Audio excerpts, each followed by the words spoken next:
Plus que 2 jours avant l'arrivée des élèves, dans ce bureau de vie scolaire, Kimberley règle les derniers détails administratifs.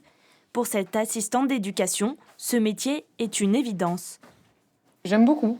Tous les jours, c'est différent. Même la relation avec les élèves, elle est géniale. Ils sont contents, ils viennent souvent nous voir pour nous raconter leurs petits problèmes, leurs petits bobos. Benjamin, son collègue, est plus mitigé. Il déplore la précarité du statut.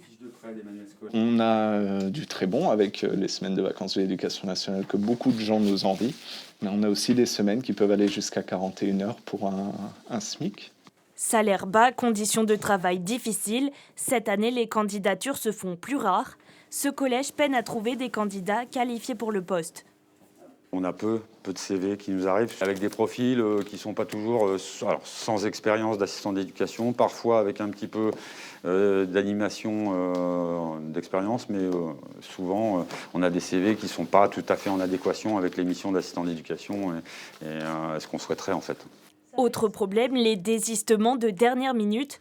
Au cours de l'été, ce conseiller principal d'éducation en a eu 3 au sein de son équipe. Ça met une petite urgence, ça met une pression supplémentaire, mais il faut avouer aussi qu'avec les conditions sanitaires que nous vivons depuis plus d'1 an et demi, ça a peut-être joué sur le fait que lorsqu'un assistant d'éducation qui avait été pris au mois de juin trouve un emploi durant l'été, bien ma foi, il se désiste. C'est quelque chose qui peut être parfaitement compréhensible.